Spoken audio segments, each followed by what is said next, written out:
Bonjour, je m'appelle Salomé Vatel, j'ai 24 ans, ma passion c'est la photo et vous allez découvrir mon processus créatif dans Creativity Show.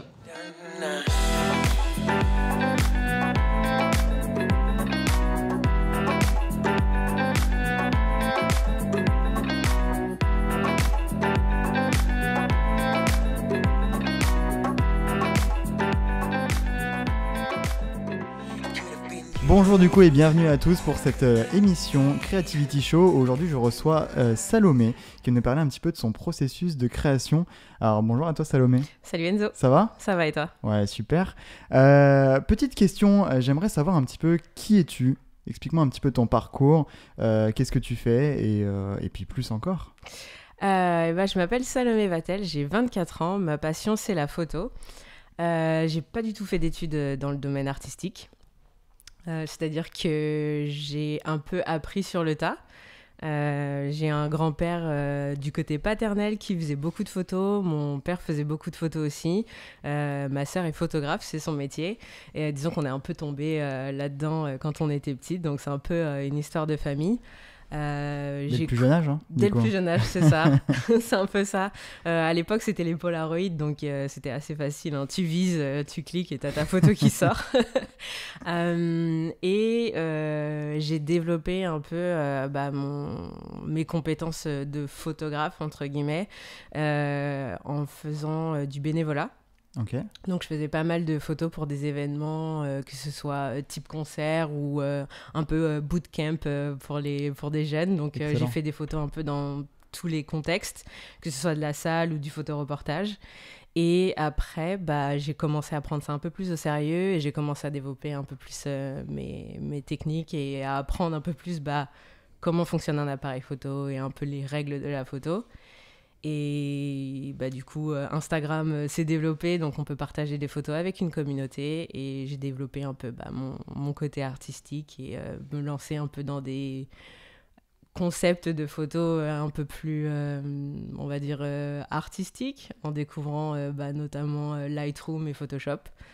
Donc voilà. Là, t'as découvert ça toute seule, par exemple, les applications, je pense à Lightroom, Photoshop ou autre, ou alors peut-être que tu as fait des études dans ça, ou qu'est-ce qui t'a poussé en fait à venir en même temps sur la photo ?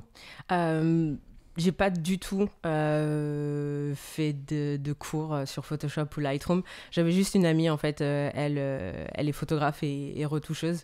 Et du coup, à force de l'observer, retoucher des photos, faire du tri, de la sélection, de la retouche, de la post-édition, à force d'observer, je lui ai posé des questions et du coup, elle m'a appris un peu les bases et c'est ça, c'est mon cercle d'amis qui m'a un peu formé sur le tas. Excellent, alors, comme quoi finalement les artistes, ils ont tous appris pratiquement sur le tas, j'ai envie de dire. C'est ça. Il n'y en a aucun qui sort d'études, à chaque fois que je pose la question... Ils n'ont jamais fait forcément des études que dans le son ou que dans la photo ou autre. Donc, Je pense qu'avoir un background qui est un peu extérieur au monde artistique, ça nous permet d'apporter un peu tout ce qu'on a appris dans notre façon de faire de la photo ou notre façon de faire notre art. Et ça empêche d'être un peu formaté, entre guillemets, et d'avoir un peu plus de liberté une fois qu'on apprend les règles du monde de l'art. Ok, exactement, je suis d'accord. Du coup, toi, tu fais des études à côté ou alors peut-être que dans le lien de la photo ou peut-être pas du tout dans le lien de la photo. Moi, j'ai fait des études en finance. D'accord, donc rien à voir. Rien à voir. Absolument rien à voir. On va dire que je viens d'un secteur très, très sérieux, très strict. J'ai fait des études en finance. J'ai travaillé dans la gestion de patrimoine pendant 3 ans et demi. Donc, rien à voir.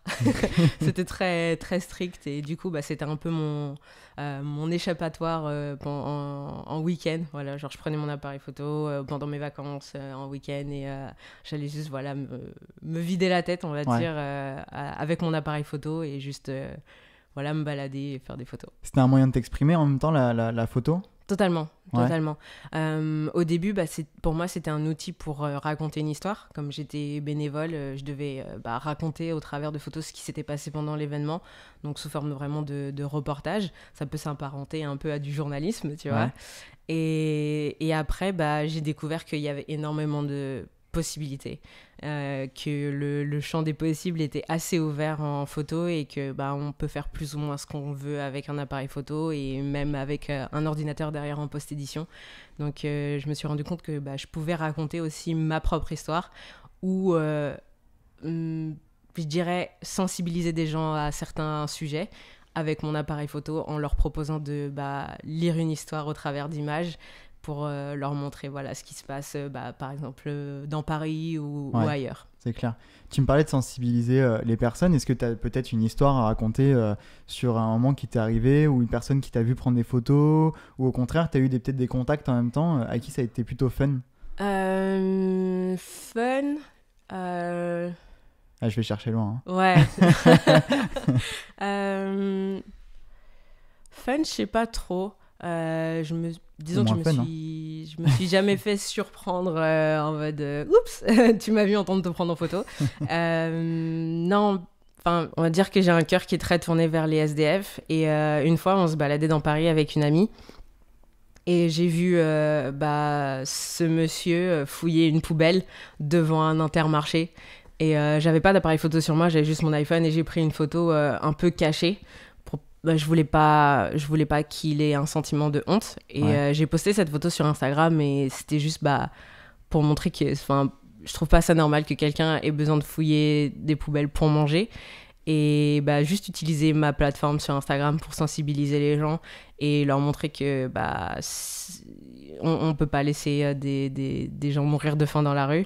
Et du coup je sais que j'ai une amie du coup qui m'avait envoyé un message et qui m'avait dit hey, est-ce que tu connais peut-être une association où on peut donner à manger à des SDF ou trucs comme ça. Et du coup, ça a ouvert une conversation. Et disons que j'ai utilisé mon appareil photo pour raconter une histoire et sensibiliser sur un sujet.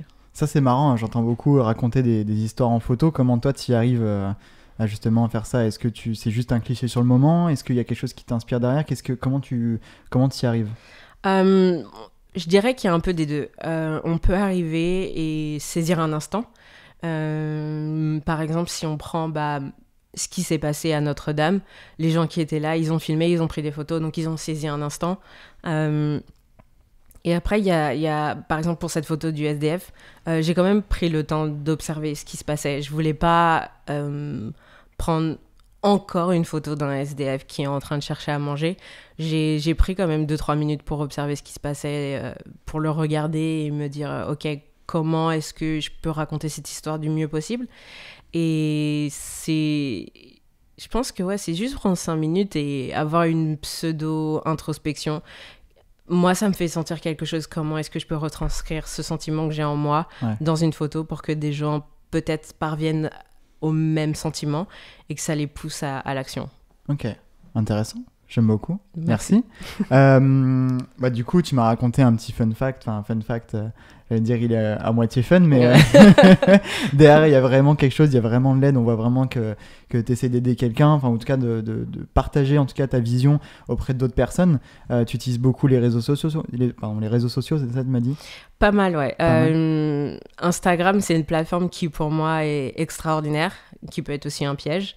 Mais c'est une plateforme où on peut juste partager en fait ce qu'on crée. Et je veux dire, il y a peut-être 50 ans, un photographe, il était obligé de louer une galerie et de faire une exposition s'il voulait partager son art. Et maintenant, on a la chance d'avoir Instagram. Donc, on peut partager gratuitement notre art. Et les gens peuvent venir sur notre galerie et faire un tour, voir nos photos et puis repartir gratuitement, quoi. Ouais, c'est clair. Du coup, en même temps, tu parles d'Instagram, de visibilité.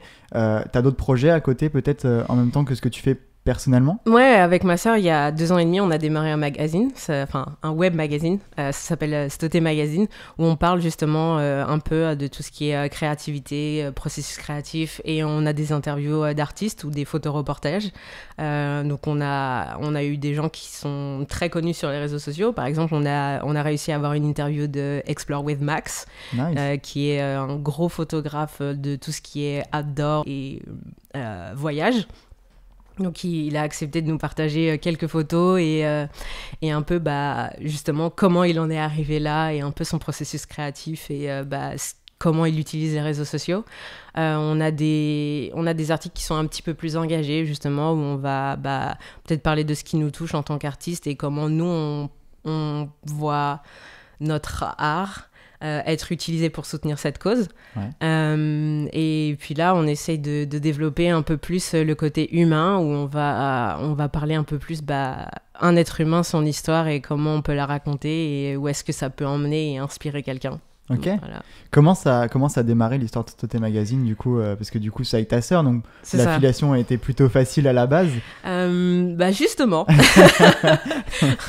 Des fois on s'entend super bien avec nos frères et sœurs et des fois un petit peu moins. Avec ma sœur au début on n'avait pas vraiment de choses en commun et c'est la photo qui nous a réunis et du coup on parlait chacune de nos rêves et comment on pouvait utiliser justement nos talents. Et on s'est dit, tiens, si on utilisait notre facilité à faire du photoreportage pour soutenir, par exemple, des associations ou faire découvrir aux gens, par exemple, un domaine d'art qu'ils connaissent pas ou juste inspirer les gens à démarrer en fait ce rêve artistique qui est en eux et tu sais souvent t'as ce projet en tête et tu t'oses pas te jeter à l'eau parce que qu'est-ce que les gens vont penser, etc. Et si justement les gens ont une plateforme où ils peuvent lire des articles ou des témoignages, des interviews qui vont les inspirer et ils vont se dire moi aussi je peux le faire. On s'est dit ok on va essayer de démarrer ce magazine et du coup le premier pas pour nous, c'était de se jeter à l'eau et rentrer en contact avec des gens. Et c'est là que Instagram est un outil extraordinaire parce qu'on a pu juste envoyer un message ou un like ou truc comme ça, un petit commentaire. Et les gens, souvent, nous répondent et sont vraiment ouais, pas de souci, on vous partage des photos. Merci beaucoup d'avoir pensé à nous. Et alors que toi, t'arrives avec tes petits 400 followers et t'es en stress en mode est-ce qu'ils vont nous répondre? Et la plupart du temps, ils répondent et ils sont super contents de pouvoir partager leur expérience et se dire ouais, nous on l'a fait, pourquoi pas quelqu'un d'autre. Et ça a été facile au début de lancer. Enfin, ce que je veux dire, c'est que tu m'as expliqué un petit peu l'affiliation que tu avais avec ta sœur. Mais est-ce qu'au début, vous pensiez peut-être avoir ce succès-là ou peut-être au fur et à mesure des années, l'objectif que vous étiez fixé ou il y a peut-être quelque chose derrière un échec ou même une réussite? On a notre échec majeur, c'est qu'on a voulu démarrer en papier tout de suite. Et le papier, en fait, en magazine, ça coûte extrêmement cher.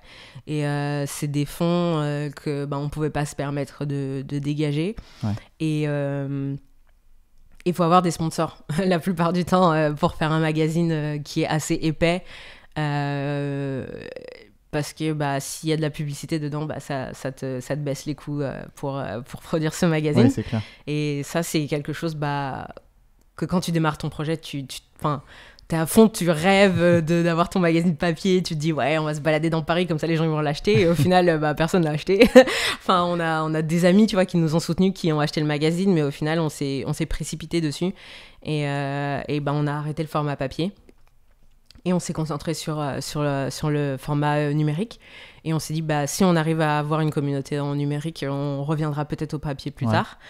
Et on ne s'attendait pas à pouvoir avoir autant d'articles en 2 ans et demi. Parce que on s'est dit, ouais, ça va mettre du temps. Tu vois, notre modèle, c'était les Others.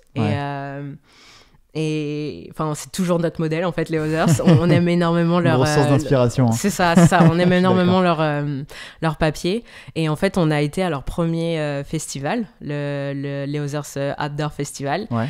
Et on a écrit un article dessus. Et en fait, l'année d'après, ils nous ont contactés pour venir et faire un deuxième article, tu vois. Et on était en mode waouh, punaise, ils nous ont. On n'est pas passé inaperçu. Genre, notre article, ça les a intéressés. Et du coup, ils nous ont invités. Et du coup, on a réécrit un deuxième article.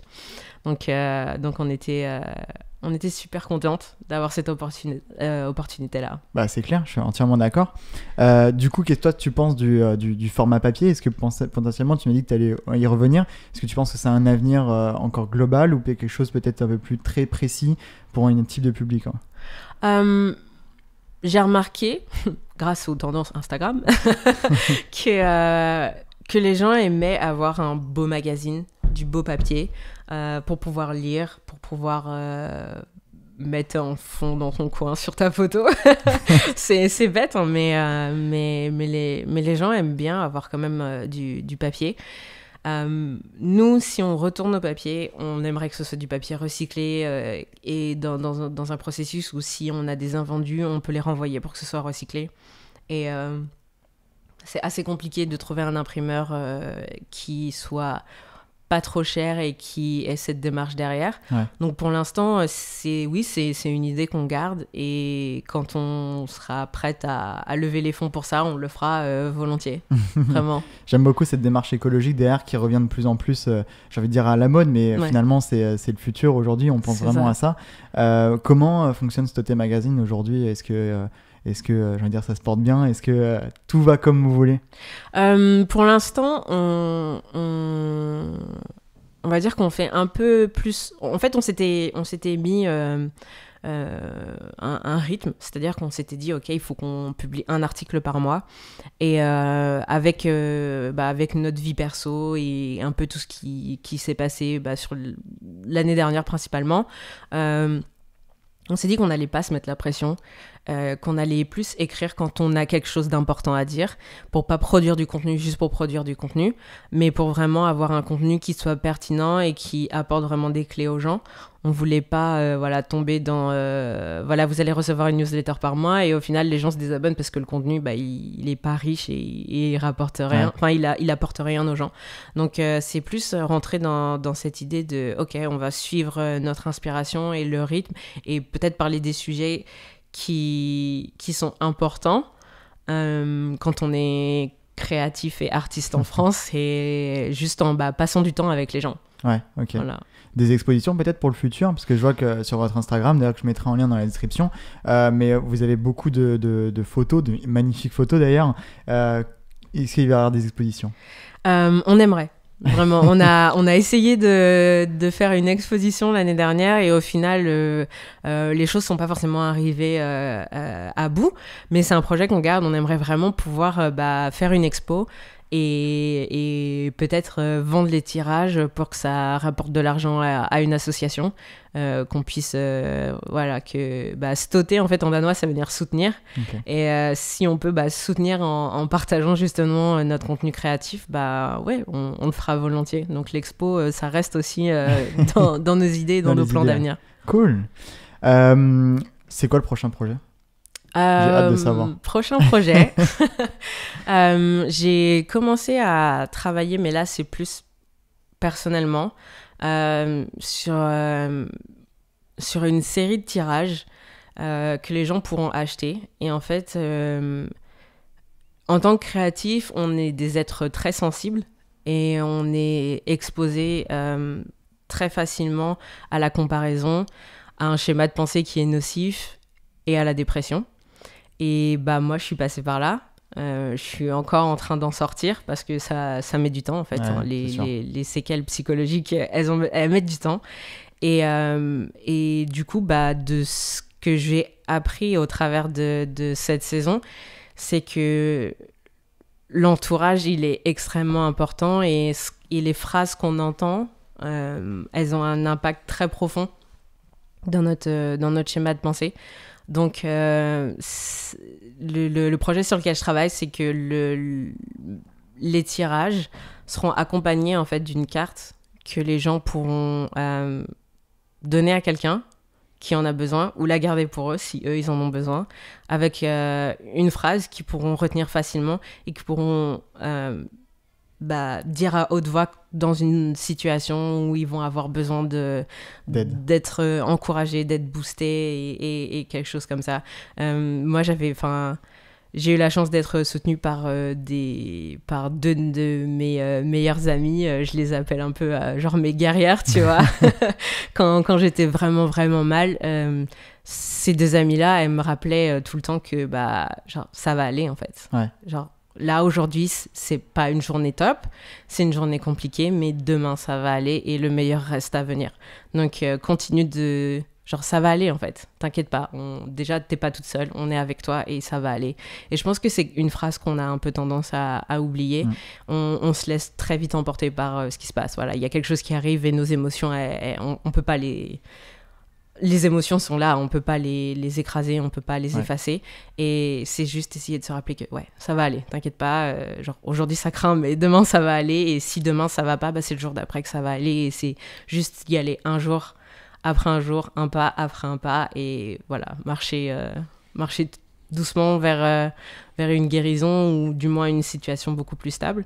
Donc c'est ça, c'est utiliser un peu mon histoire pour essayer d'aider des gens qui sont dans le besoin, dans la recherche d'aide. C'est ça. Cool, c'est hyper inspirant. Merci. J'ai relevé que tu as utilisé souvent le mot je suis créative et pas je suis photographe ou quoi que ce soit. On va y revenir sur ce terme-là que je trouve intéressant. C'est un peu à la vogue, enfin à la mode surtout d'utiliser ce mot-là. Mais on va revenir un peu plus loin. J'ai hâte d'avoir ton explication. Donc ça, c'est ton projet personnel. Ouais. Pour Stoté Magazine, du coup, qu'est-ce qui s'annonce? Qu'est-ce qui va... Là, on va essayer de développer quelque chose d'un peu plus humain. De pas s'adresser forcément que à des créatifs, mais plus à un peu tout le monde, en prenant des sujets qui nous tiennent un peu à cœur. On aimerait bien développer plus des portraits de gens, de parler un peu de leur vie, de leur histoire, et voir si ça peut inspirer d'autres personnes. Donc ce qui est facile pour nous, c'est de prendre les gens qui sont autour de nous, donc ça va peut-être être que des créatifs au début, mais voir où est-ce que ces histoires peuvent aller, et qu'est-ce que ça peut apporter. Donc voilà, on va essayer de développer ça. Cool. Pourquoi à peu près une idée? Peut-être septembre, à partir de septembre prochain, on va essayer de développer tout ça. Ce qui est un peu compliqué, c'est que ma sœur vient de signer un job de rêve. Donc, elle est un peu payée à faire le tour du monde et aller faire des photos. Donc là, je me retrouve un petit peu seule avec le bébé. Donc, pour l'instant, voilà, c'est essayer de gérer un peu le magazine toute seule, entre guillemets. Peut-être utiliser la saison d'été qui arrive un peu plus calme pour pouvoir bien poser les bases des articles et voir avec elle quand elle va rentrer comment on peut s'organiser concrètement. Mais ouais, on verra à partir de septembre, la rentrée prochaine. Super. Je vais revenir sur le mot créatif du coup. Pourquoi créatif? Pour moi, il y a une différence entre artiste et créatif. Pourquoi je dis créative et pas artiste? Dans le côté artistique, il y a quelque chose de très très profond. C'est-à-dire, pour moi, les artistes, c'est ceux qui vont vraiment marquer l'histoire dans le mouvement de l'art. Pour moi, un artiste, voilà, voilà, on va prendre Picasso, Michelangelo, Leonardo, Da Vinci, voilà. Pour moi, ces gens-là sont des artistes parce qu'ils ont apporté une pierre à l'édifice et ils ont reflété quelque chose qui est, pour moi, ce que je pourrais définir comme la vraie beauté, qui vient d'un sentiment pur, un sentiment qui est difficile à expliquer, mais il reflète quelque chose qui est vraiment beau. Alors que créatif, pour moi, c'est n'importe quelle personne qui aura tendance à faire quelque chose de créatif. Et un créatif, c'est pas forcément quelqu'un qui est que dans l'art. Pour moi, un entrepreneur, c'est quelqu'un de créatif parce que faut l'avoir l'idée en fait pour démarrer pour démarrer quelque chose. C'est ça, le courage. Donc pour moi, voilà, quelqu'un de créatif, c'est quelqu'un qui va oser démarrer un projet, et il peut devenir un artiste si vraiment ce projet va avoir un impact sur des vies de personnes qui vont être à la rencontre de ce projet. Donc on voit vraiment le mot artiste, mais dans le sens très global, avec beaucoup de recul. Finalement, l'artiste qu'on a connu à la base était quelqu'un qui faisait de la musique ou un peintre, quoi que ce soit, et là tu le mets à l'échelle en même temps de l'entrepreneuriat. Donc c'est super intéressant. Et du coup, dernière question, qu'est-ce que signifie pour toi la créativité? Pour moi, la créativité, c'est avoir le courage de démarrer un projet, qui soit dans n'importe quel domaine. C'est avoir l'idée de prendre peut-être quelque chose de simple et l'amener avec une nouvelle perspective. C'est aider les gens à voir ce qui n'est pas forcément visible. Ok. Ah ouais, concis mais efficace. Hyper inspirant en même temps. Merci. Merci en tout cas Salomé d'avoir passé ce petit temps avec nous. Merci à toi. Du coup, vous allez pouvoir retrouver Salomé, je vais mettre les liens dans la description pour pouvoir la retrouver sur Instagram, même les liens de Stoté Magazine. Merci. Ça peut être intéressant de retrouver tout ça. Et puis on te reverra prochainement. Volontiers. Merci Salomé. Merci à toi.